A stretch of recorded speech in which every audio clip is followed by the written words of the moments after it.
13 de mayo de 2020, Filosofía Medieval. Quizás alguien podría recordarnos qué fue lo último que leímos. Espera, voy a compartir la pantalla. Voy a compartir la pantalla para que vean el texto. ¿Ven el texto? Sí. Bien. ¿Cuál fue la última frase que leímos? ¿Se acuerdan?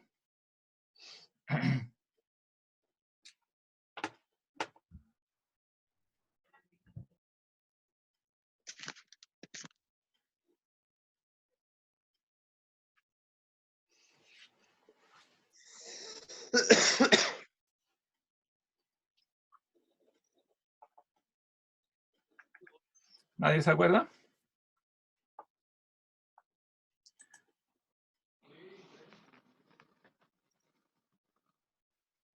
Era una de las más importantes.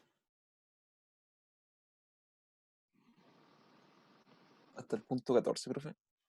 Exacto. O sea, versículo 14. Hasta el versículo 14. Perfecto. Si quieres, reléelo, porque ese versículo 14 es muy importante.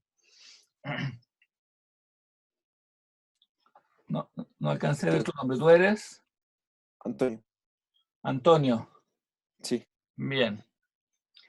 Léelo nomás, porque aquí podríamos recapitular rápidamente ese punto que es muy importante, ¿no? Ya. Y el Logo se hizo carne. Pero y primero, puso su... léelo en griego. Oh, ya. Kai o Logos. Sarx. Geneto. Kai es Kenosen. En Gemin. Kai sea Samesa. Den Doxan. Aitou. Au, cuando la Y está después de la A, se lee Au. au, sí, como del Auto. tongo. Auto. Doxan Jos Monogenus para Patros. Leres Caritos Kai Alefeias. Sí. Practíquenlo en griego, ¿eh? Tanto la lectura como tratar de memorizar estas frases porque son muy importantes. Después recurrirán por todo el transcurso de la filosofía medieval y después moderna también. Bien, tradúcelo ahora. Y luego se hizo carne ¿Sí? y puso su tienda sobre nosotros. Sí, Y nosotros, más que sobre, como en nosotros, en el sentido de en medio de nosotros, entre nosotros. ya. Y nosotros hemos visto su gloria. La gloria como unigénito, Dios. Como, De Dios. no, como unigénito solamente, ¿eh? Como unigénito. Lleno de gracia y de verdad. Espera, parápatros, ¿ese lo tradujiste? No, que saqué la traducción de la traducción que envió usted. ¿Y qué dice? Así como lo puse yo. De hecho dice unigénito del Padre, lleno de gracia y de verdad. Claro, unigénito del Padre, sí. Parápatros sería del Padre. Claro, literalmente de parte del Padre, para patros. Ya. Lleno de gracia y de verdad, ¿no? Bueno, la frase principal de este paragrafito es la primera, ¿no? El Logos se hizo carne. Me gustaría que quedara claro qué significa carne. ¿Qué significa carne? Era como criatura. Claro, criatura, y no significa lo mismo que soma, no es cuerpo. No es cuerpo, Eso es importante porque, digamos, si uno lo interpreta como cuerpo, puede llevar a la interpretación errónea de que el logos toma un cuerpo, ¿no? Y por lo tanto el hombre que resulta de esa unión no tiene alma humana, ¿no? Tiene cuerpo humano, pero la parte del alma es sustituida por el logos divino, de manera que resulta que no es un verdadero hombre. O sea, es un hombre aparentemente, sería en ese caso, ¿no? Porque si no tiene alma humana, evidentemente no es un hombre. Esa discusión se dará después más adelante, pero está como está implícita en muchas interpretaciones. Y finalmente será condenada oficialmente la doctrina que sostiene que Cristo no tiene alma humana. Se llamará, a ver si logro abrir el chat. Ahí. Será Apolinar de la Odisea, en el siglo IV, quien sostendrá de forma más sistemática la doctrina de que Cristo no tiene alma humana, sino que tiene solamente logos y cuerpo, ¿no? Esa doctrina, por lo tanto, se llamará apolinarismo y será condenada como un error en el Concilio de Constantinopla del año 381.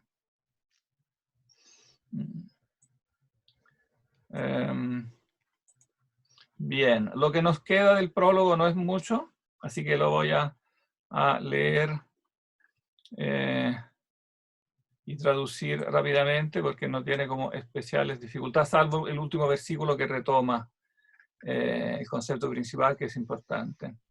Johannes martyrei periautu kai kekragen legon utos en hon eipon o piso mu ercomenos emprosten mu gegonen oti protos mu en oti extuplero. No, espera que aquí hay que ampliar. Se ve cortado. No, ¿cómo se hace? Va.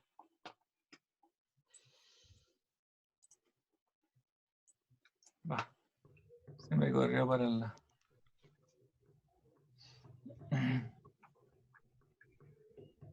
No, voy a tener que bajarle la dimensión. Hoti extupleromatos autu, emeis pantes elabomen caicarin anticaritos. Hoti onomos dia Moiseos edote, echaris cae aletheia dia Jesu Christu egeneto. Theon udeis eoraken popote, monogenes theos, o on eiston kolpon tu patros, ekeinos exegesato. Entonces, Juan, estamos hablando de Juan el Bautista que mencionó antes en los versículos anteriores, ¿no? En el 6 y el 7, ¿no? Johannes, Juan Martyrei, testifica a propósito de él y gritó diciendo, este es aquel que yo dije, el que viene, el viniente sería, o ercómenos, o piso mu, detrás mío, gegonen, llegó a ser o existió antes que yo, en prosten mu, otiprotos mu en, porque era primero que yo, ¿no? Este primero que yo es, aquí veo que alguien se apareció, bien. Viene, es un doble sentido, existía antes que yo, ¿no? Aquí se refiere evidentemente a la preexistencia, al mismo tiempo que se refiere a la preeminencia, era primero que yo, no, era más importante que yo, pero también porque era primero, o sea, existía en la eternidad, ¿no? Porque de la plenitud de él todos nosotros hemos recibido y gracias en lugar de gracia, este anti sería por, o sea, gracia por gracia en el sentido a cambio de gracia, o sea, en el sentido de que a cambio de la gracia anterior de la antigua alianza, hemos recibido una más plena, ¿no? Gracia por gracia. Pues la ley, o nomos, fue dada, edote, por medio de Moisés, ¿no? Y esa es la primera gracia, ¿no? La primera alianza. Charis kai aletheia dia Jesús Cristo egeneto. La gracia y la verdad por Jesucristo llegó a ser egeneto, ¿no? O sea, quiere decir que en definitiva la revelación definitiva, ¿no? La gracia de la revelación definitiva y la gracia que complementa la ley, ¿no? O sea, o si ustedes quieren, que permite que la ley se cumpla, como el cumplimiento de la ley, es mediante la gracia que viene por Cristo. Y en el versículo 18, como que vuelve a retomar el primer concepto, como que cierra simétricamente lo que había dicho en el versículo 1. A Dios nadie lo ha visto jamás. El Dios unigénito, el que está hacia el seno del Padre, Él lo ha contado literalmente, Él lo ha relatado. Oh, aquí ven que están esos dos como ganchitos en torno a monogenes theos, porque eso significa que hay que ir a ver el aparato crítico. Me parece que ya lo habíamos dicho, pero esto es un punto importante. Voy a ampliarlo un poquito para que se alcance a ver el aparato crítico. Ah, pero me lo corta del otro lado. No sé cómo hacer para correr el texto dentro de la... Profe, ¿Sí? ahí en el 16, donde dice Kaiharin Antiharidus, ¿cómo lo tradujo eso? Gracia por gracia. ¿Sobre puede ser? Otros traducen sobre, también es una traducción posible, sí. Sobre, gracia sobre gracia. Esa parece que yo elegí en la traducción que le mandé, ¿no? Sí. Sí, por Sí, eso es una preguntaba. traducción posible. Gracia sobre gracia. Sí. No sé cómo correr esta cosa. Para que no quede cortado. Voy a ver si al achicarlo puedo correrla. Y después. ¿Con la flecha del teclado, profe? Con la flecha del teclado. A ver. No. Como que está mal centrada quizá, y por eso cuando la amplía, bueno, voy a ampliarlo de nuevo, aunque sea cortado. Se alcanza igual a ver, así lo ven, el versículo 18 quiero mostrarles. ¿Se alcanza a ver? Sí. ¿Sí? Ven que dice TXT, textus, o sea, la lección que está en el texto, monogenes theos, la tienen estos testimonios, P66, 75, Aleph, B, C, D, L, y después estos otros numeritos.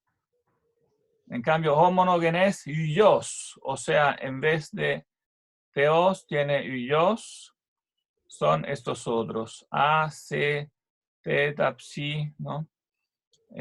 Después está M rara, y después las traducciones latinas, siríaca, y después algunos testigos. El testimonio manuscrito pesa del lado de monogenes theos, porque monogenes theos, no, aquí está. Porque monogenes theos tiene de su parte los papiros más antiguos. Aquí no logro evidenciar lo que quiero. No, me voy a... P75, y después los testimonios más antiguos, Clemente de los Excerpta Teódotos, etc.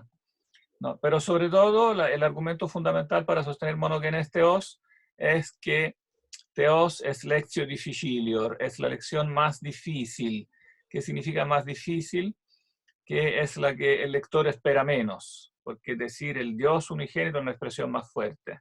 Por lo tanto, el copista, el que copia, tiende a cambiarla por una menos fuerte, y monogenes sugiere el concepto de hijo, entonces es más fácil ponerle la palabra hijo, el hijo unigénito. Y hasta el día de hoy las Biblias modernas generalmente imprimen el hijo unigénito. En cambio, los editores del texto, los técnicos, digamos, del texto, están todos de acuerdo en imprimir Theos, monogenes Theos, ¿no? El Dios unigénito, porque pone de relieve además que el lexio difficilio y además pone de relieve la referencia al versículo 1, ¿no? El Logos era Dios.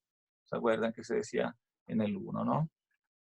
El Profe, Logos era Dios. ¿Ah? respecto al tema del aparato crítico, ¿qué vendría a ser un testimonio? ¿Como una cita? Ah, perdón, no expliqué eso, sí. Testimonio, claro, en el lenguaje de la crítica textual, ¿no? Testimonio es un manuscrito que reproduce el texto. Entonces, es un testigo del texto, diríamos, alguien que lo reproduce. Entonces, por ejemplo, P66 es un papiro que trae, no todo el texto, pero sí trae esta página. Tiene algunas páginas, porque en general los papiros, que son los testimonios más antiguos, no traen el texto completo, traen páginas, ¿no? Son fragmentos, pero tienen el enorme peso de que son lejos los testimonios más antiguos del texto. Algunos de los papiros son casi contemporáneos a cuando el texto se escribió, tienen como 2, 3 décadas de diferencia. Cosa que no ocurre generalmente en los textos antiguos. Generalmente en los textos griegos que nosotros conservamos, los testimonios manuscritos que tenemos son muchísimo más recientes, tienen siglos de distancia del original. Por ejemplo, los manuscritos de Platón son muchas veces 5 siglos o 7 siglos posteriores a Platón. En cambio, en el caso del Nuevo Testamento tenemos testimonios, en particular los papiros, que son los que están indicados por esta letra gótica P, con un numerito al lado. El papiro 66 es antiquísimo, también el papiro 75. Son papiros del siglo II, muy cercanos a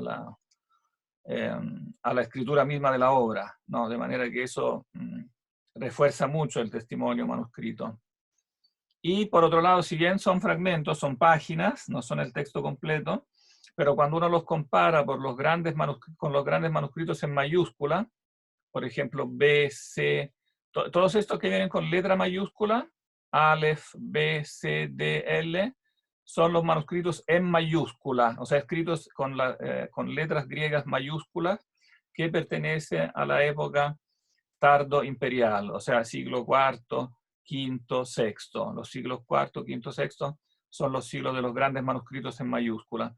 Y si uno compara las lecciones de los papiros con las de los grandes manuscritos en mayúscula, se da cuenta de que el texto ha sido respetado muy fielmente. O sea que, digamos, que después podemos efectivamente confiar en estos grandes manuscritos en mayúscula, donde sí el texto está completo. Por ejemplo, en el manuscrito sinaítico, representado por Aleph, en el manuscrito vaticano, representado por B. Cada letra es un manuscrito. En cambio, los recientes, o sea, los más recientes, los que son posteriores al siglo VII, son en minúscula y son indicados por números. 33, 579 son manuscritos un poco más tardíos en minúscula, por eso considerados menos importantes. Otra cosa importante son los testimonios de los autores que citan el texto. Entonces, por ejemplo, cuando nosotros tenemos Clemente Alejandrino, o Orígenes, etcétera, que cita el texto, si el autor es un autor del siglo II o III, el testimonio es importante, porque estamos todavía en una época, en siglos, digamos, cercanos al texto, de manera que apoya muy fuertemente, por ejemplo, aquí la lección del papiro 75 es apoyada fuertemente por estas citas de Clemente Alejandrino. Con Clemente Alejandrino estamos todavía en el siglo II, uno de los autores cristianos conocidos más antiguos. Entonces, bueno, en general, entonces, digamos, todo el conjunto, no podemos ahora entrar en los detalles, en tantos detalles técnicos, pero el conjunto de lo que sabemos, entonces, sobre tradición manuscrita del Nuevo Testamento, nos da un texto muy fidedigno, lejos el más fidedigno de todos los que tenemos que vienen de la antigüedad griega, que en la mayor parte la tenemos en pocos manuscritos y muy tardíos con respecto a la composición de las obras. Vale, gracias. De manera que los pasajes realmente discutidos, concluyendo este tema, los pasajes realmente discutidos son bien pocos. Lo que cambia muchas veces son simplemente detalles, ¿no? Ahora, obviamente, esto que viene en la edición manual, la edición que uno puede comprar en la librería del Nuevo Testamento griego, es solamente una pequeña selección de las variantes. Son las que tienen un cierto interés, ¿no?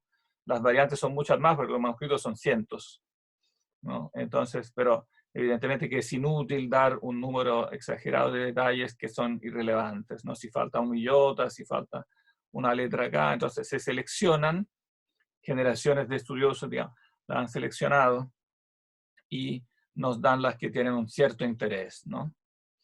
Y por eso también nos avisan con estas marquitas aquí en el texto cuando son interesantes. Bien, voy entonces ahora a cerrar este texto porque ya lo terminamos y pasamos directamente a Justino, que es el autor que ahora nos interesa ver. Justino, que todos ustedes supongo han leído ya, ¿no? ¿Cierto?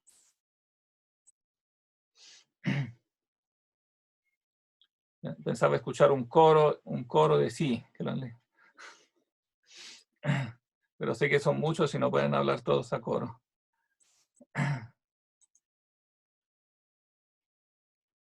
Bien. Lo que vamos a leer en clase va a ser el diálogo con Trifón. Pero lean también, bien en la casa, los que no lo han leído todavía, la apología. ¿Por qué ahora no me aparece? Ah, sí, aquí está. Profe, ¿Sí?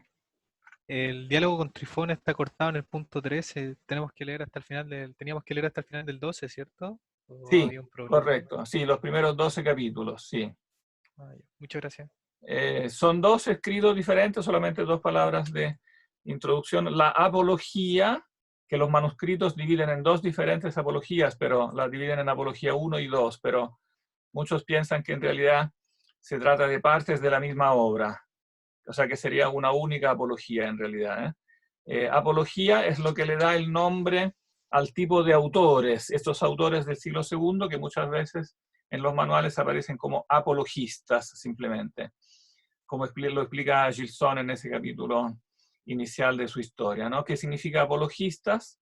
Apología, defensa, ¿no? Defensa en tribunal, como la apología de Sócrates, ¿no? Defensa en tribunal contra las acusaciones que se echaban en cara a los cristianos, ¿no? Entonces, algunos autores sobre todo aficionados, ¿no?, a la filosofía, pero que también tenían cierto conocimiento del derecho, porque es un texto como para que valga también en el tribunal.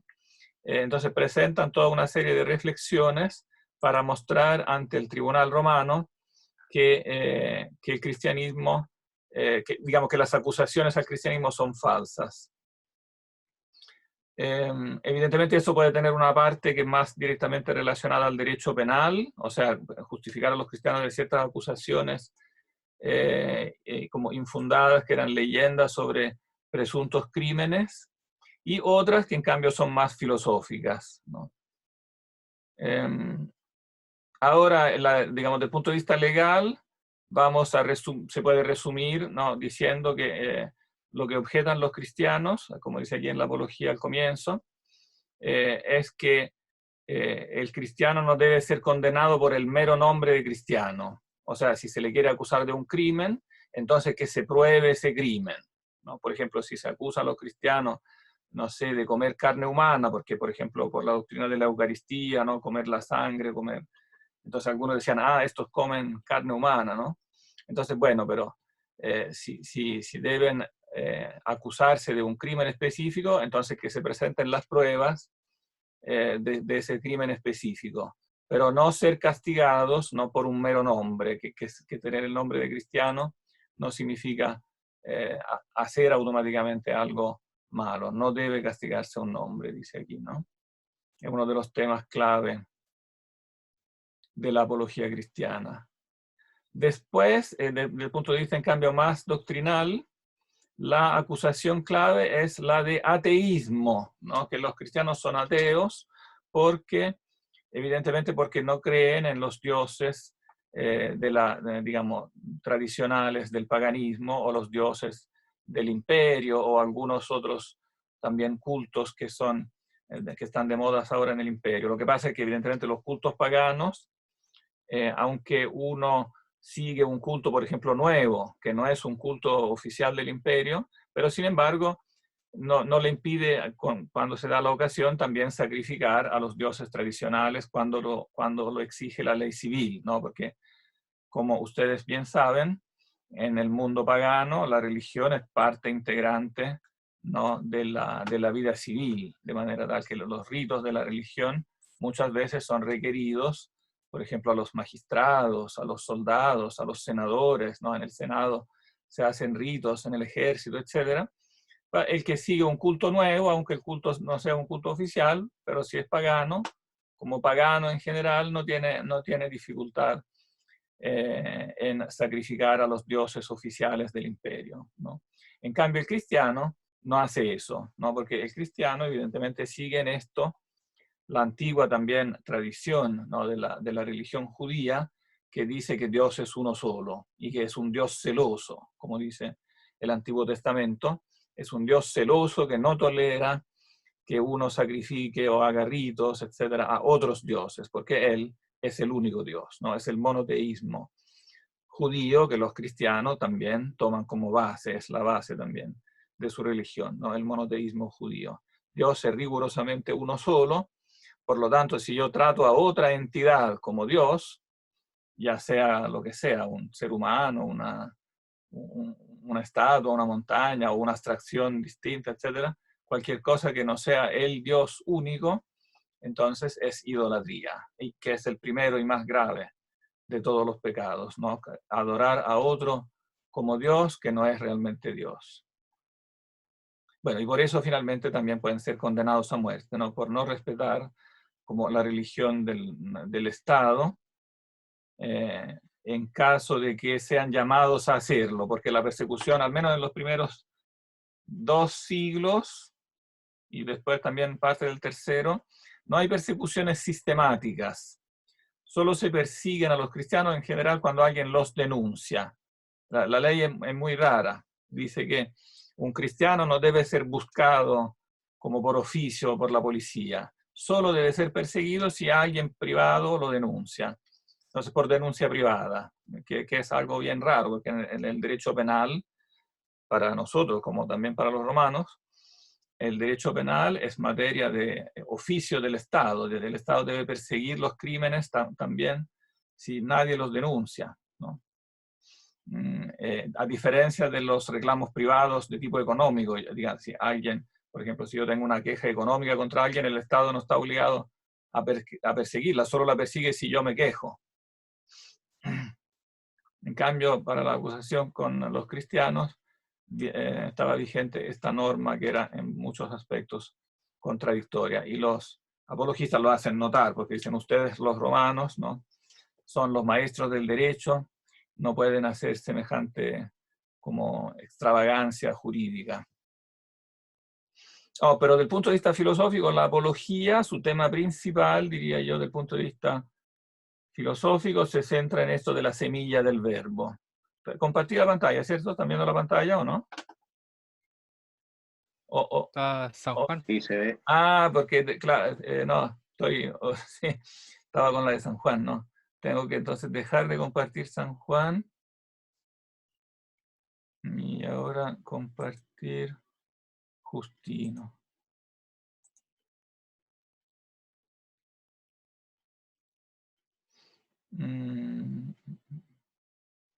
Bueno, es interesante esta parte de la apología donde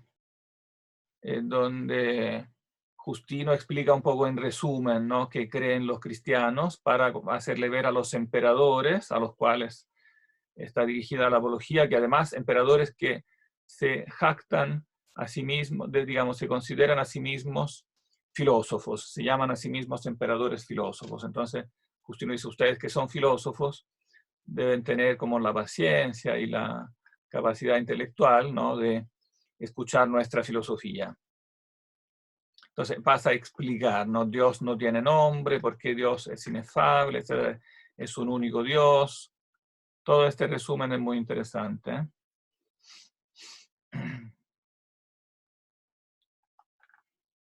voy a subrayar una frase que quizás me parece especialmente interesante dentro de esta explicación que hace sobre Dios. Ven como aquí resume lo que dice el prólogo, ¿no? En cuanto a su Hijo, ¿no? El Padre del universo es ingénito, pero después tiene un Hijo, ¿no? Aquel que solo propiamente se dice Hijo, el Logos, ¿no?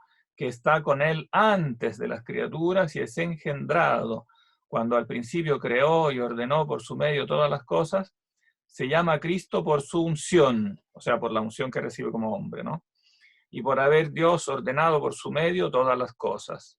Nombre que comprende también un sentido incognoscible, a la manera que la denominación Dios no es nombre, sino una concepción ingénita en la naturaleza humana de una realidad inexplicable, ¿no? Aquí da una definición muy como profunda de Dios, ¿no? Dios corresponde a una idea inexplicable, pero ingénita. Dice el texto griego, no sé si se alcanza a ver la letra griega, Emphytos te physei ton anthropon doxa. Es una noción innata, Emphytos, ¿no? O sea, es un concepto innato, una intuición innata que tiene el hombre de esta realidad que es Dios, aunque sea indefinible, no es conceptualmente definible, pero corresponde a una concepción innata, ¿no?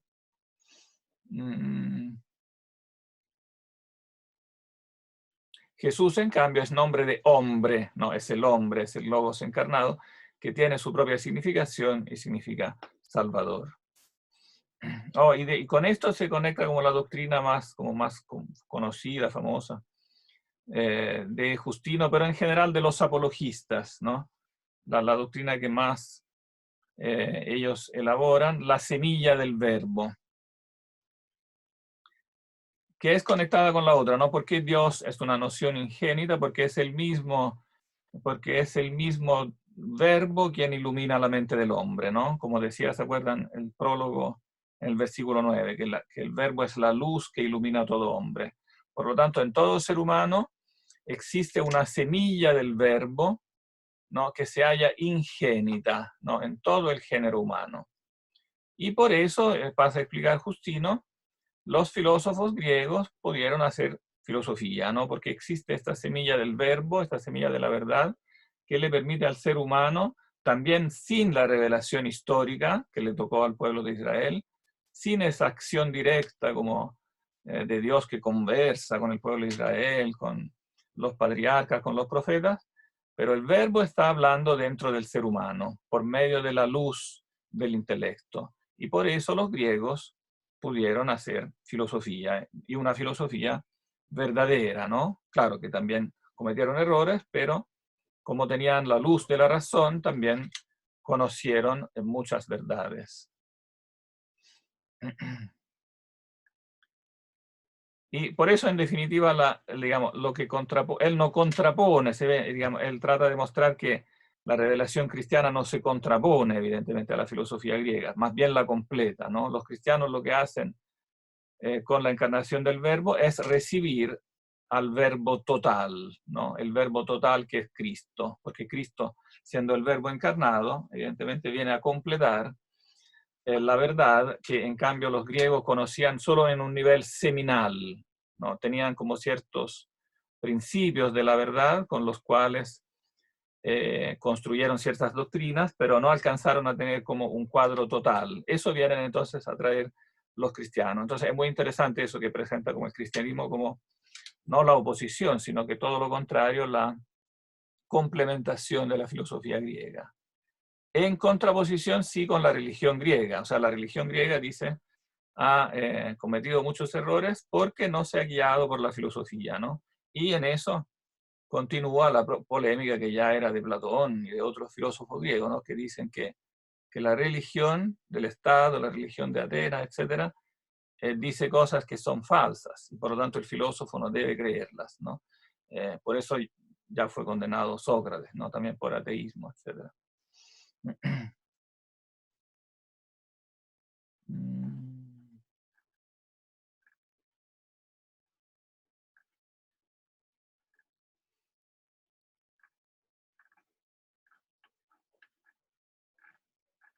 Poseemos al verbo entero. Sigue explicando este concepto en los capítulos siguientes de la apología.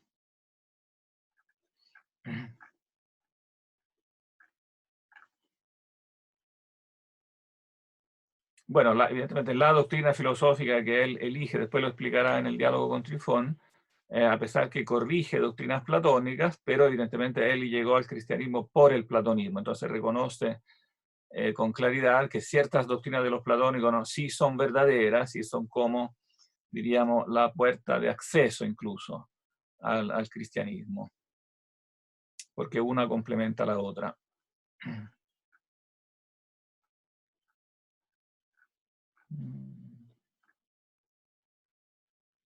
Bien.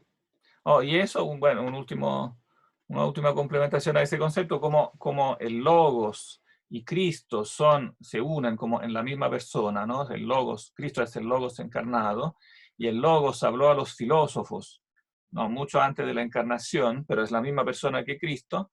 Entonces, Justino concluye, hay un sentido verdadero en que se puede decir que también personas que han vivido antes de Cristo son cristianas. Por ejemplo, él no tiene ningún problema en decir, también Sócrates era cristiano, porque ¿qué hacía Sócrates? Seguía el Logos, y el Logos es Cristo, se encarna en Cristo. Y entonces son cristianos aún si no han conocido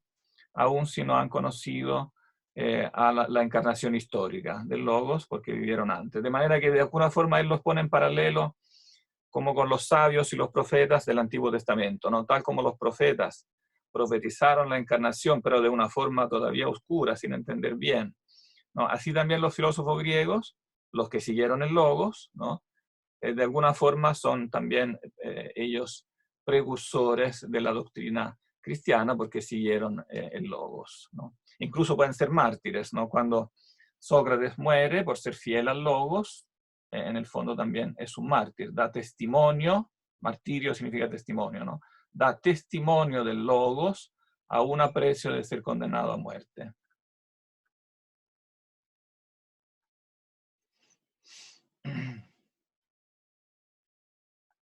Termina, ¿sí?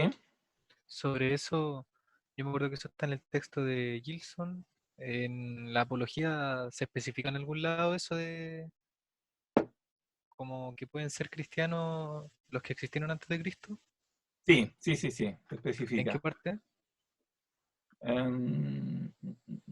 ver.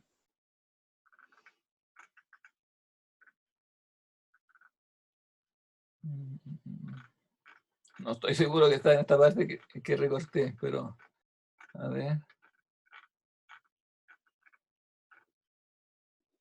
Poseemos al verbo entero. Sí. Bueno, aquí dice. Página, el capítulo 10, página 272. Lo dice en varias partes, pero aquí lo dice. ¿Cuánto de 2? 10, 2. Porque cuanto de bueno dijeron los filósofos y hallaron, ¿no? Filósofos y legisladores, ¿no? También legisladores, porque evidentemente los romanos también fueron legisladores y no filósofos, entonces para que queden contentos griegos y romanos, ¿no? Filósofos y legisladores, cuanto de bueno hicieron fue por ellos elaborado según la parte de verbo que les cupo, ¿no? Esa parte del verbo que ellos alcanzaron a captar, ¿no? Por la investigación e intuición. Más, como no conocieron el verbo entero, se contradijeron también con frecuencia, etcétera, cometieron errores. Y los que antes de Cristo intentaron, conforme a las fuerzas humanas, investigar y demostrar las cosas por razón, fueron llevados a los tribunales como impíos y amigos de novedades. Y el que más empeño puso en ello, Sócrates, fue acusado de los mismos crímenes que nosotros, ateísmo, ¿no? Efectivamente. Sócrates fue acusado de ateísmo igual que los cristianos. Pues decían que introducían nuevos demonios. Demonios aquí no tiene el significado negativo que nosotros le damos. Es la traducción literal de la palabra griega daimones. Nuevos daimones, nuevas entidades sobrenaturales, que no reconocía a los que la ciudad tenía por dioses, no aceptaba la religión oficial del Estado. Mas la verdad es que expulsando de la República a Homero y a los otros poetas, bueno, eso más bien lo hace Platón, ¿no? Platón es quien expulsa de la República a Homero y a los otros poetas, enseñó a los hombres a rechazar a los malos demonios que cometieron las abominaciones de las que hablan los profetas, los poetas, a par de que los exhortaba al conocimiento de Dios, para ellos desconocido por medio de la investigación de la razón se dice en griego siempre logos, ¿no? La investigación del logos, diciendo al Padre y Artífice del universo no es fácil hallarle, ni hallado que le hallamos, es seguro decirlo a todos. Donde ustedes, que son lectores del Timeo, ¿no? Reconocen aquí inmediatamente esta famosa cita del Timeo, que les da aquí en la referencia. ¿No? El Dios, hay un solo Dios, ¿no? Padre y artífice del universo, pero no es fácil encontrarle, tiene que haber un proceso de investigación, ni tampoco es seguro decirlo a todos, ¿no? Aquí se ve también la tendencia de Platón a cierto como esoterismo, ¿no? Las doctrinas principales, más profundas, no se deben decir como superficialmente en público, hay que explicarlas primero bien en la escuela. No, a Sócrates nadie le creyó hasta dar su vida por esta doctrina.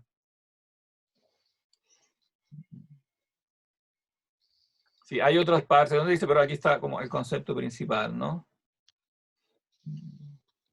Sócrates y Platón, en definitiva, conocieron al Dios verdadero.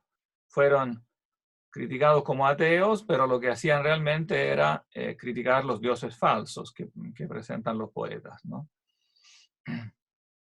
Y evidentemente, poco a poco, en el transcurso de la historia griega y después romana, la concepción platónica ganó, en el sentido que efectivamente la religión tradicional fue perdiendo peso poco a poco y fue poco a poco sustituida por una religión más filosófica, ¿no? Por ejemplo, el paganismo que nosotros encontramos en la época de Justino, en los siglos después de tercero, cuarto, cada vez más es influida por las escuelas filosóficas, sobre todo el platonismo, y se encamina cada vez más entonces hacia un monoteísmo de estilo platónico, que es diferente evidentemente al monoteísmo judío, ¿no? Tiene todavía diferencia, pero se encamina, digamos, gana en el fondo una religión, va ganando, digamos, va tomando más peso una religión de tipo mucho más filosófico.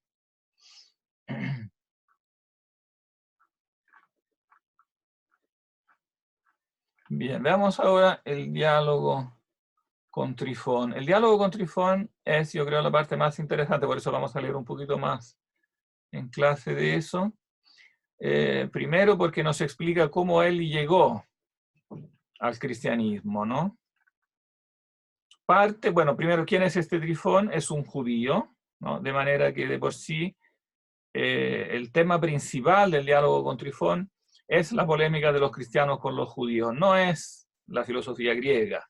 Por eso solamente los primeros 12 capítulos nos interesan, porque todo el resto de la obra, que es bastante larga, habla de otro tema, que es la polémica de los cristianos con los judíos acerca de si Cristo verdaderamente es el Mesías o no, porque ese era el debate con los judíos.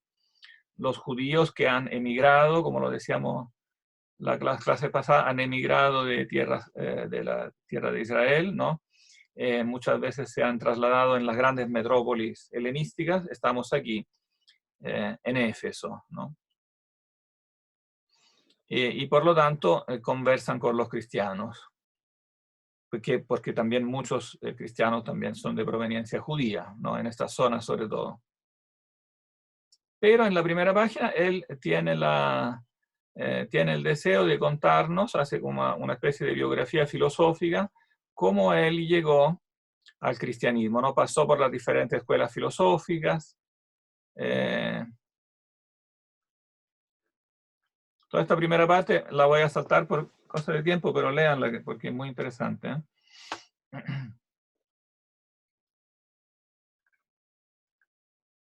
¿Qué opinas sobre esto? ¿Qué idea tienes de Dios? ¿Cuál es tu filosofía? No, es interesante el método. Antes de entrar al debate propiamente teológico con el judío Trifón, él trata de explicar cómo sistemáticamente en qué se basa su doctrina, ¿no? Como su doctrina cristiana está fundada también en una base filosófica. ¿Y cómo llegó él a eso? Entonces, lo narra aquí, ¿no? Primero fue peripatético, o sea, conoció a un peripatético, después conoció a un pitagórico, y finalmente conoció a un platónico. Y este no es el único que finalmente le convenció. Tomémoslo de acá. Estando así perplejo, ¿alguien quiere leer?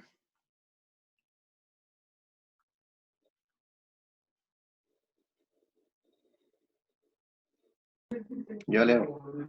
Ya. ¿Hasta dónde? Lee primero el 6 y el parafito 6 y vamos a comentar un poquito sobre ese. Vale. Estando así perplejo, me decidí, por fin, a tratar también con los platónicos, pues gozaban también de mucha fama. Justamente por aquellos días había llegado a nuestra ciudad un hombre inteligente, una eminencia entre los platónicos, y con este tenía yo mis largas conversaciones y adelantaba, y cada día hacía progresos notables. La consideración de lo incorpóreo me exaltaba sobremanera. La contemplación de las ideas daba alas a mi inteligencia. Me imaginaba haberme hecho sabio en un santiamén, y mi necedad me hacía esperar que de un momento a otro iba yo a contemplar al mismo Dios, porque tal es el blanco de la filosofía de Platón. Hasta ahí. Es interesante ese parrafito porque muestra como cuál es, va como a lo estrictamente esencial, tanto en el lado que le atrae y que después siempre considerará correcto, positivo, y también en cambio en el lado que puede ser engañoso dentro de la doctrina de Platón, ¿no? ¿Cuál es el lado fuerte que le atrae de la doctrina de Platón? Contemplar a Dios. ¿Cómo? Contemplar a Dios. Contemplar a Dios, pero le da un medio, ¿no? Le explica como un medio teórico cómo se hace para llegar a Dios, ¿no? Que es como el núcleo del platonismo. Ah, la teoría de la idea. La idea, Claro, la teoría de las ideas, ¿no? El descubrimiento que hay otro mundo, que es diferente de este mundo, ¿no? Está relacionado, pero es un mundo diferente, un mundo incorpóreo. Y el ser humano está hecho, ¿no? para contemplar las ideas. Y eso lo entusiasma, ¿no? Encuentra que eso es un gran descubrimiento y eso, diríamos, nunca lo abandonará, ¿no? Nunca lo abandonará Justino, no solo, sino que nunca lo abandonará la filosofía cristiana, digamos, como la aceptación del núcleo fuerte de la doctrina de las ideas. Existe más allá de la realidad sensible, no existe una realidad inteligible, y por lo tanto existen ideas y debe existir por lo tanto otra dimensión en la que existen estas entidades que son los verdaderos seres, como dice Platón, ¿no? El ser verdadero en contraposición al devenir, ¿no? Es el descubrimiento fuerte que será no solo aceptado, sino que reforzado con más argumentaciones por la filosofía cristiana, pero después pasa a hablar como irónicamente de eso mismo, ¿no? Porque dice, me imaginaba haberme hecho sabio en un santiamén, y mi necedad me hacía esperar que de un momento a otro iba yo a contemplar al mismo Dios, ¿no? Que es el posible equívoco del platonismo y que después los cristianos irán explicando por qué es un equívoco. Bueno, él mismo lo explica un poco en la página que sigue y después lo explicará mucho mejor Agustín, ¿no? Sobre todo. ¿Cuál es el equívoco? Que efectivamente, digamos, Platón al descubrir que existen ideas que son divinas, ¿no? Por lo tanto reenvían al primer principio inteligible de todo, que es Dios, puede generar el equívoco que entonces con una mera actividad de contemplación intelectual, como de ejercicio intelectual, como a fuerza de como hablar conceptualmente de las ideas, uno puede llegar a conocer directamente a Dios, como si Dios fuera una realidad, como decirlo, meramente conceptual, ¿no? Entonces, ese es un posible equívoco. No vamos a discutir ahora hasta qué punto es correcto atribuirle este equívoco al mismo Platón. Yo creo que un poco sí, pero no tanto. Pero yo creo que después, quizás a los platónicos posteriores, este equívoco, digamos, le generó, fue aumentando el equívoco, ¿no? El confundir como la realidad de Dios con el concepto de Dios que está en la mente humana, ¿no? En otras palabras, no se da en el platonismo de forma tan clara, por ejemplo, también de una forma terminológicamente clara, la diferencia entre idea, voy a abrir el chat para anotar eso, la diferencia entre idea entendida como forma, ¿no?, de la realidad, ¿no?, o realidad en sí, ¿no?, de la idea, en cambio, cómo se presenta en nuestra mente, o sea, idea como concepto nuestro, como concepto humano. Tanto es así que hasta el día de hoy nosotros estamos complicados con traducir la misma palabra idea en Platón, ¿no? Porque cuando la traducimos con idea, tendemos a confundirla con una idea humana, como que la doctrina de las ideas platónicas trate solo de conceptos humanos. Y evidentemente que no es así. Las ideas platónicas no son solo conceptos humanos. El problema es que no hay una terminología que distinga las ideas como existen en sí, ¿no?, en el mundo divino, a como existen en nosotros como conceptos humanos. La misma palabra concepto que yo estoy usando es una palabra medieval, ¿no? No sé, o sea, tiene antecedentes antiguos, pero es una palabra posterior al mismo Platón, ¿no? Poco a poco se irá haciendo esa diferencia. Este es un punto muy importante, así que no sé si tienen dudas acerca de esto, o si quedó claro esto.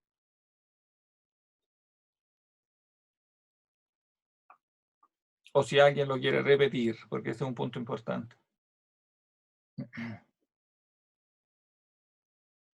Profe, entonces, sí, por favor, ¿lo puede repetir? Si alguien lo puede repetir, porque si alguien lo repite, podría yo ver si si quedó claro.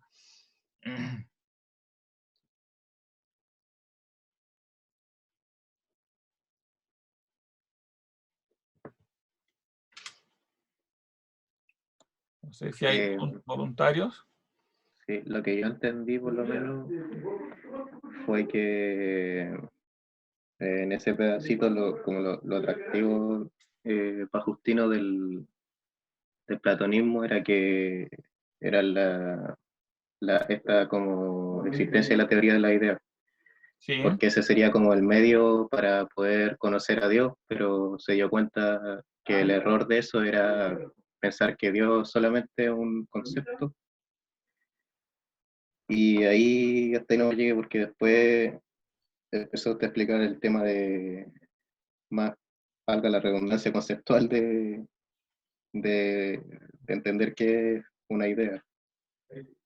Espera, repite esto último que no entendí.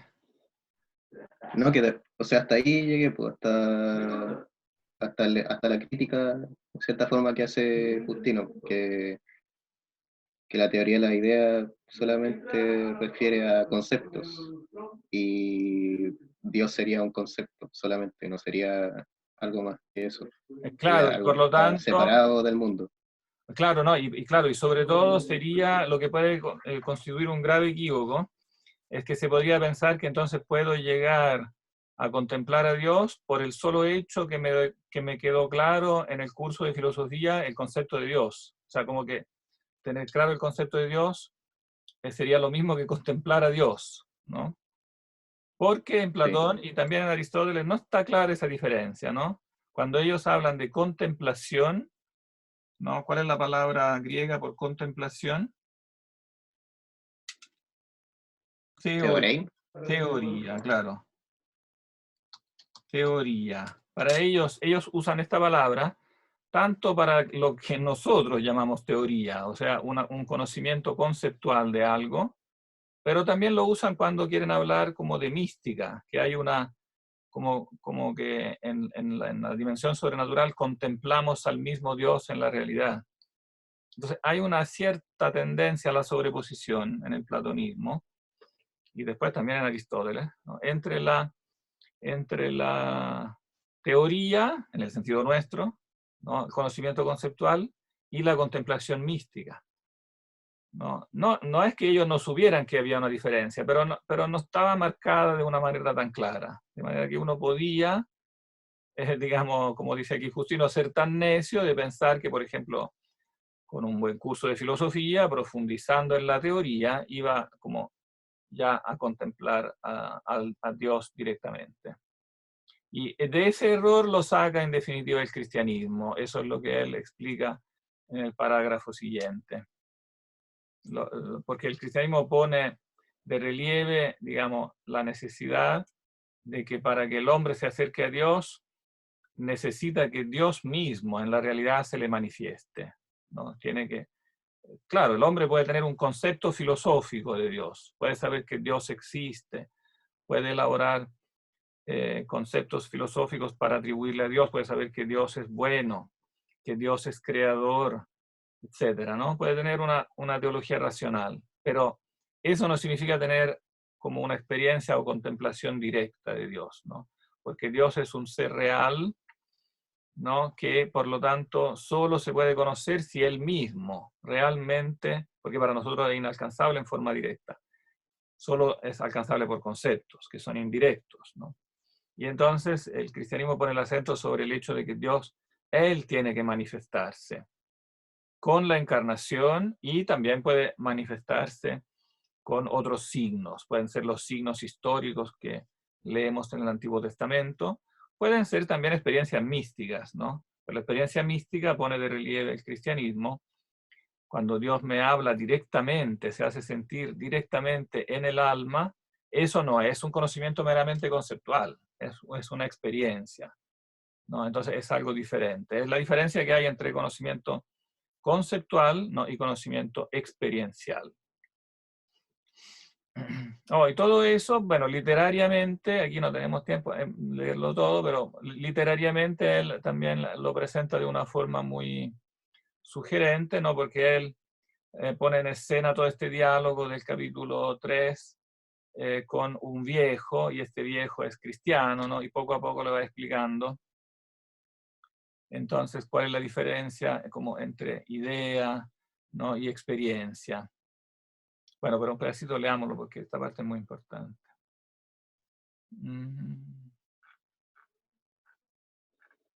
Leámoslo de acá. Él se encuentra con este viejo, todavía no sabe que es cristiano, ¿no? Es el joven Justino, que es platónico todavía, se encuentra con este viejo en la playa, y en esta escena de la playa empiezan a conversar. Tomemos de acá. Me gusta pasar así el rato. ¿Quién quiere leer?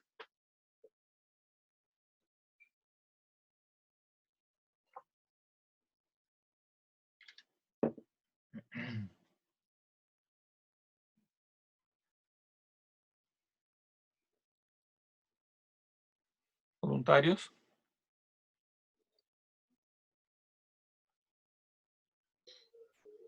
Yo puedo, profe, pero ¿en dónde quedamos?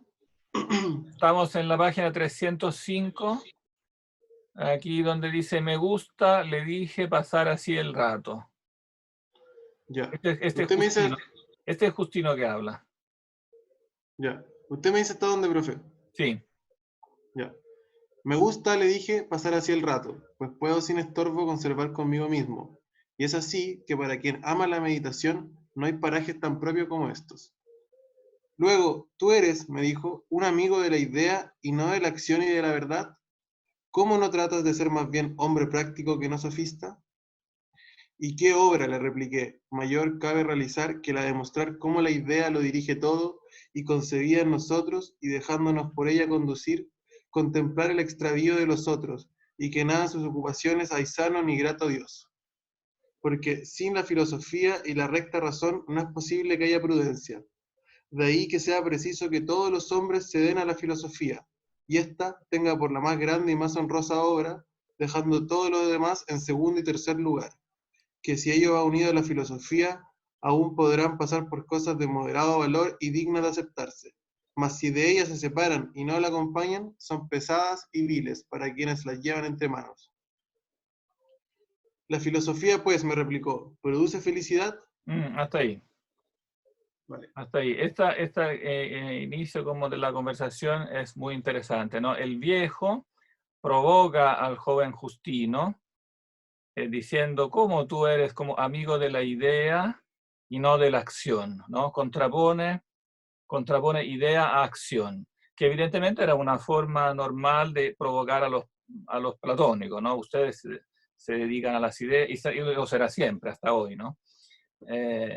Ustedes son amigos de las ideas, entonces como que no hacen nada práctico, no sirve de nada porque ustedes están como en el mundo de las ideas, ¿no?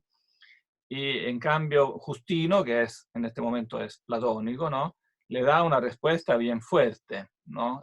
Que muestra que esto es un equívoco, ¿no? que hay que despejar, porque no es que la idea sea una cosa meramente abstracta. No, detrás de las ideas platónicas está la realidad, ¿no? Las ideas son aquellas cosas que todo lo gobiernan, ¿no? La idea lo dirige todo es dirigido por la idea, ¿no? Y por lo tanto, una vez que nosotros la concebimos, o sea, llegamos a entrar en contacto con la idea, entonces podemos dejarnos conducir por ella, ¿no?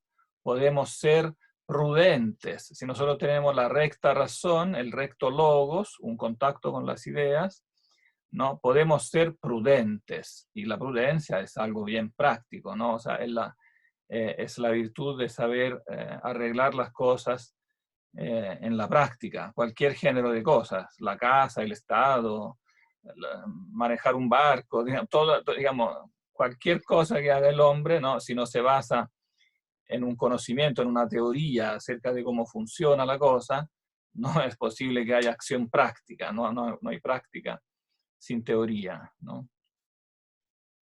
Y por eso que la filosofía no es una cosa meramente teórica, ¿no? Ese es un equívoco teórica en el sentido nuestro, ¿no? Meramente conceptual, la filosofía no es ciencia de las ideas en el sentido de conceptos abstractos, sino de ideas en el sentido de aquellas cosas que dirigen la realidad. Tiene un fin eminentemente práctico la filosofía, ¿no?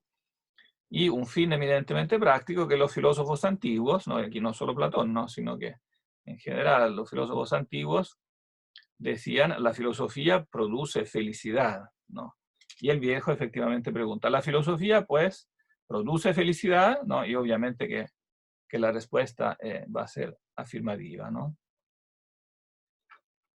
En absoluto sí, ciertamente, ¿no? Y sola ella puede producir la felicidad porque gobierna el hombre hacia su fin último y principal, y esa es una cosa práctica, gobernar el hombre hacia su fin, ¿no? Sigue nomás. En absoluto. ¿Sigo leyendo? Sigue nomás, sí.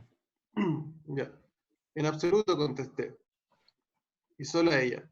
Pues dime, prosiguió, y si no tienes inconveniente, ¿qué es la filosofía y cuál es la felicidad que ella produce? La filosofía, le respondí, es la ciencia del ser y el conocimiento de la verdad, y la felicidad es la recompensa de esta ciencia y este conocimiento. Y Dios, ¿a qué llamas tú Dios? Me dijo. Lo que siempre se da del mismo modo e invariablemente y es causa del ser de todo lo demás. Eso es propiamente Dios.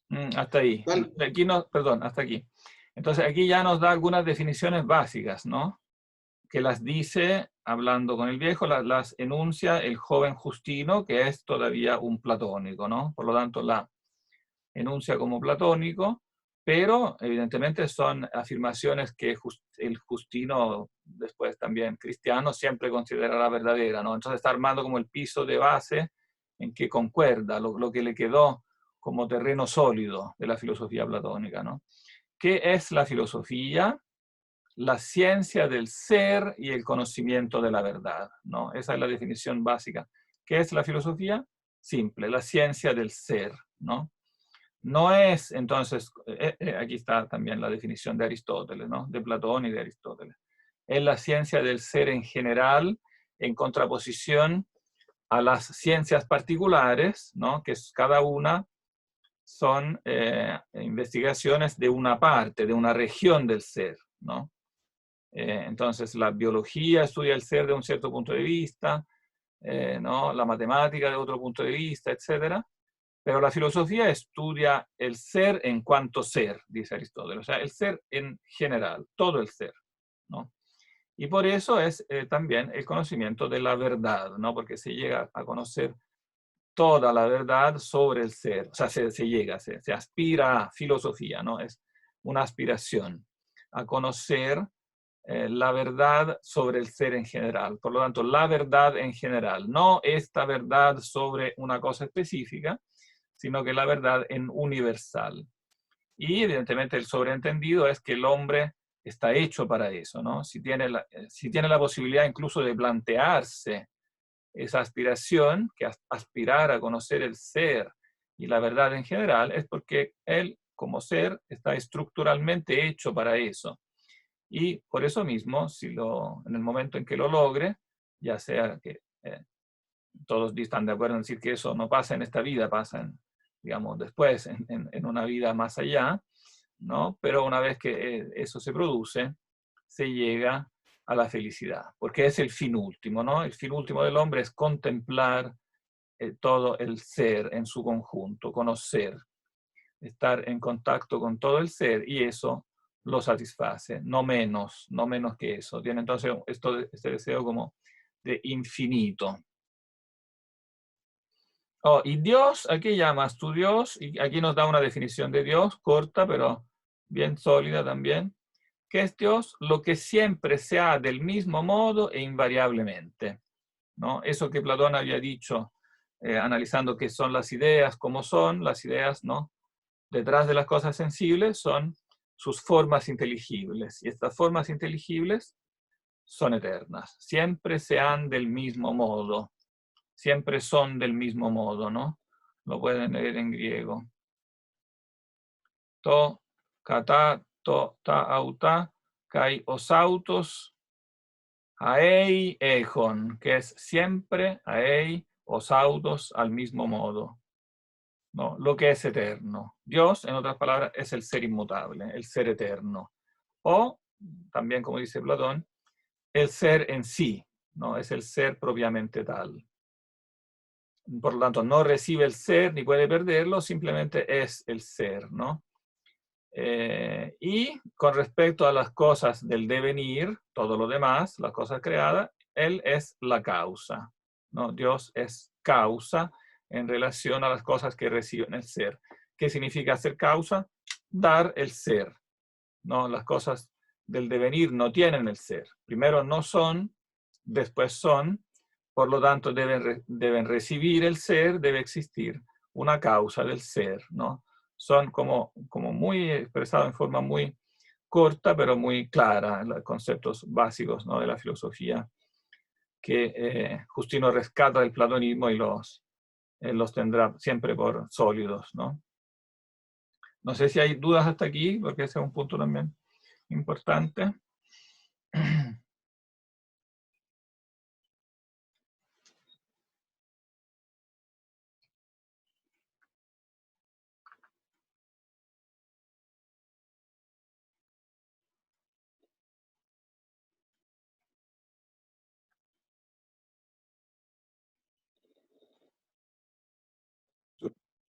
Sí. No entiendo cómo cuando da la respuesta de Justino, no entiendo bien el principio cuando dice lo que siempre sea del mismo modo. Sea, o no sé, ¿No entiendes la forma gramatical? claro. Ah, es que es un poco antigua. Nosotros no la usamos, pero es español, o sea, se dice haberse en el sentido de ser.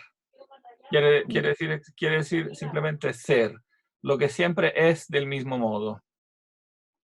Nota que también en griego pasa lo mismo. El verbo haber, porque ejo significa haber en griego, ¿no? Pero cuando se usa como con un adverbio, también significa ser. Ya. Aei ejon. siempre se traduce, siempre es del mismo modo, ¿no? Porque el verbo ejo normalmente tiene un complemento objeto, un complemento directo, y entonces significa haber, pero cuando no tiene complemento directo y tiene un adverbio, como en este caso os autos, aei, entonces significa ser. ¿Sí? Entonces, claro, nosotros diríamos más coloquialmente, más modernamente, lo que siempre es del mismo modo, ¿no?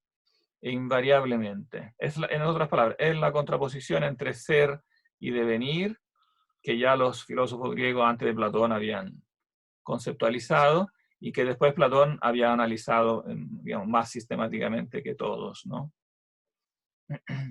El ser, bueno, y fíjense que recuerden que esa contraposición entre el ser y el devenir también nosotros la encontramos en la manera en que el prólogo de San Juan utiliza el verbo ser, ¿no? En principio era el verbo, él era en el principio, cabe Dios, era Dios, y después, en cambio, cuando se habla de cosas que son del devenir, empieza a usar el verbo gignestai, ¿no? Egeneto, panta diautu egeneto, ¿no? Y entonces está el mundo del devenir.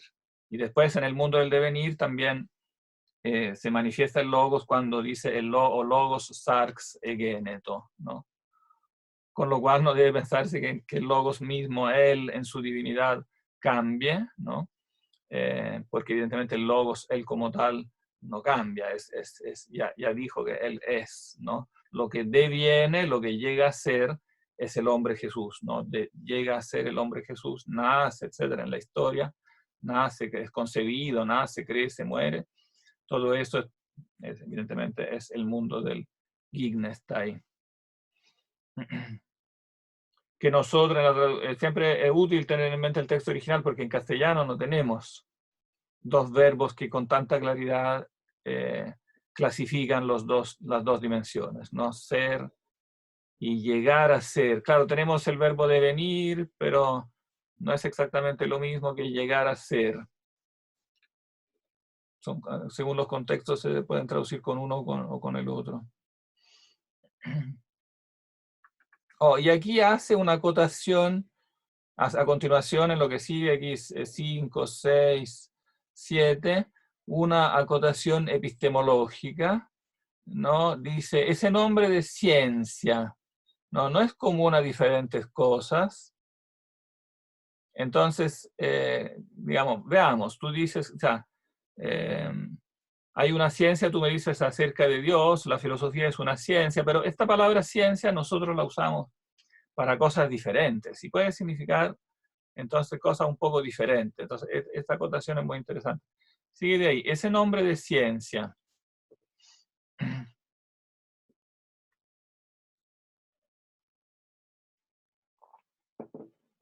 ¿Sigo yo? Sí, ¿cómo es tu nombre? Que aquí no, con tanta, no veo. Pablo. ¿Cómo? Pablo. Pablo, bien. Sigue nomás. Ya. Ese nombre de ciencia no es común a diferentes cosas, porque en todas las artes el que las sabe se llama sabio en ellas. Por ejemplo, la estrategia, la náutica, la medicina. En lo referente a Dios y al hombre no pasa lo mismo. ¿Hay alguna ciencia que nos procure conocimiento de las cosas mismas divinas y humanas e inmediatamente nos haga ver lo que en ellas hay de divinidad y de justicia? Claro que sí, le respondí. Entonces, ¿es lo mismo saber del hombre o de Dios que saber música, aritmética, astronomía u otra materia semejante? De ninguna manera, contesté.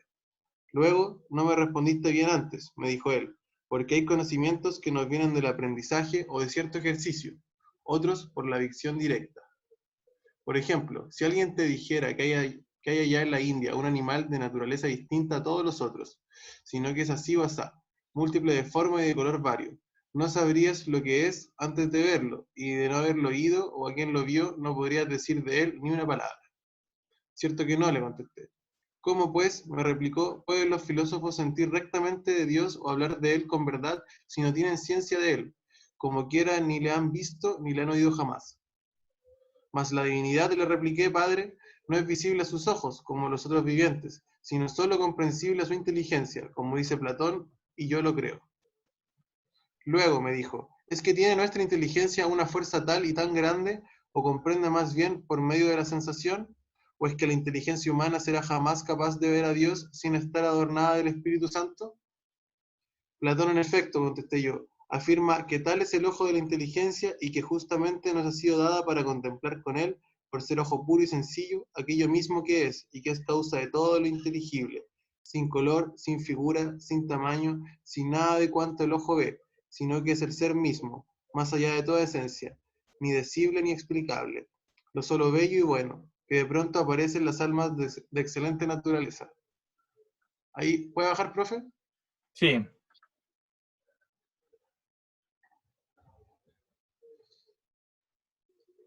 Por lo que con él tienen de parentesco y por su deseo de contemplarlo. ¿Cuál es, pues, me dijo, nuestro parentesco con Dios? Es que el alma es también divina e inmortal y una partícula de aquella soberana inteligencia, y como aquella ve a Dios, también ha de serle heredero a la nuestra comprender la divinidad y gozar la felicidad que de ahí se deriva. Absolutamente, le dije. Hasta Y ahí. todas las almas... Ya, Ahí nomás. Sí, este es un punto absolutamente fundamental, ¿no? Parte con esta como pregunta epistemológica, ¿no? ¿Qué tipo de ciencia es la ciencia del hombre y de Dios, ¿no? O sea, lo que le interesa a la filosofía, digamos, los tópicos que le interesan a la filosofía, antropología, teología, etcétera, ¿no? ¿Es una ciencia acaso experiencial? Porque nosotros sabemos que para conocer un animal, etcétera, tenemos que verlo. Tiene que haber experiencia directa, ¿no? Entonces, ¿cómo me vienes a decir que los filósofos puedan saber algo de Dios, hablar con verdad de Él, si no le han visto ni le han oído, si no han tenido experiencia? ¿Cómo es posible eso? ¿No? Pero el joven Justino Platónico dice, pero obvio, la divinidad debería saber, le dice, no es visible a los ojos, no es un ser material, sino que es accesible a la inteligencia, ¿no? Porque Dios, al ojo como puro de la inteligencia, ¿no? Y a pesar de que el viejo le cuestiona, ¿no? ¿Acaso que nuestra inteligencia tiene una fuerza como de poder contemplar la idea en forma directa, o no comprende más bien por medio de la sensación? No viene primero la sensación, como un poco la objeción aristotélica, ¿no? No llegamos a las ideas por medio de las sensaciones, ¿no? ¿O acaso que no necesitamos al Espíritu Santo? Bueno, es un tema que anticipa y aquí no desarrolla. Pero la respuesta que da Justino, la respuesta platónica que da, es muy indicativa, ¿no? El ojo de la inteligencia que tenemos nos permite contemplar el ser, ¿no? Y por lo tanto, aquello mismo que es el ser en sí, Dios, que es causa de todo lo inteligible, sin color, sin figura, sin tamaño. Aquí están condensados todos los pasajes principales de Platón, ¿no? Sobre la noción de Dios, donde condensa, aquí está no están todas las referencias, ¿eh? Habría que completarla. Aquí dice solamente Fedón, ¿eh? Voy a completar estas referencias, ¿no? Aquí se trata del pasaje central de la República, libro sexto, donde se dice que Dios, o sea, que el bien en sí es también lo que es, ¿no? Y que es causa de las ideas, por lo tanto es causa de lo inteligible. Se junta después con la definición que da en el Simposio, donde se dice que es sin color, sin figura, sin tamaño, ¿no? Es el ser mismo, más allá de toda esencia. Esa es una frase fundamental de la República, ¿no? Que el bien en sí está más allá de la esencia, por lo tanto no es decible ni explicable. Lo solo bello y bueno, el bien en sí, lo bello en sí. Por lo tanto, dice en el fondo Justino, no necesitamos nosotros tener experiencia directa de él para saber que tiene esas cualidades. Podemos saberlo, digamos, especulativamente, ¿no?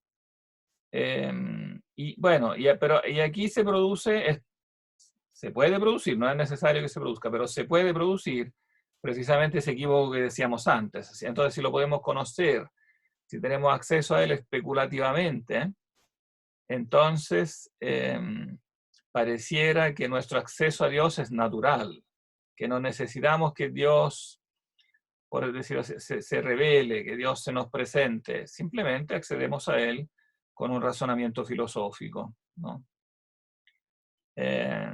Pero ven que la respuesta que aquí da no es precisamente esa, no, porque el viejo que se hace el ingenuo, pero conoce bien también la doctrina platónica, ¿no? Por lo tanto dice, pero ¿acaso entonces, dice, podemos contemplar a Dios, ¿no?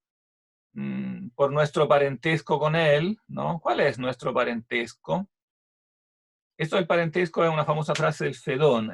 Aquí sí viene la cita del Fedón, ¿no? El alma, dice Platón en el Fedón, contempla las ideas, por lo tanto tiene que ser como afín a ellas, tiene que ser pariente de alguna manera.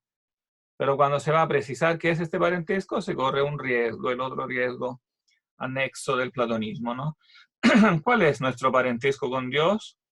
Es que el alma es también divina e inmortal y una partícula de aquella soberana inteligencia, ¿no? Dado que ve al bien en sí, y tú me dices que el ojo de la inteligencia ve lo bello, lo bueno, el ser en sí, tiene que ser pariente entonces de esta realidad. Entonces, si es pariente, ella es también divina, divina, inmortal, incluso una partícula de aquel logos, de aquel nous, ¿no? Aquí la nota les da la referencia, Filebo, ¿no? Una partícula de aquella soberana inteligencia. Y entonces, ¿cuál es aquí el riesgo? Claro. ¿Por qué el alma puede contemplar las ideas? Si las ideas son divinas, debe ser que el alma misma es divina, ¿no? Y eso es lo que va a causar muchos problemas, porque decir que el alma es divina, evidentemente, es afirmar algo fuerte acerca del alma, ¿no? Entonces, y el viejo sabe que eso va a contradecir muchas otras cosas que sabemos del ser humano, ¿no? Digamos, decir que el ser humano es divino es una afirmación fuerte, que tiene, claro, aquí se ve cómo se llega a eso, ¿no? Porque tiene inteligencia y por lo tanto tiene acceso a las ideas, y las ideas son divinas. Hay algo divino en el hombre, pero decir que el alma es divina se expone, ¿no? Después a una antropología con muchos datos que entran en conflicto con otras cosas que sabemos del ser humano que no son muy divinas, ¿no? Entonces por eso el viejo pasa a continuación a rebatirle ese punto, como esa divinización del alma. Parece que ya se nos fue la hora. Bueno. Entre paréntesis tenemos el problema de que ahora la escuela de pregrado dijo que no tiene que haber clase la próxima semana. No sé si les llegó esta noticia. Sí, ayer nos informaron. Ayer les informaron. Voy a dejar de grabar porque vi la clase propiamente tal. Vamos a dejar aquí, pero vamos a conversar solo un minuto de eso.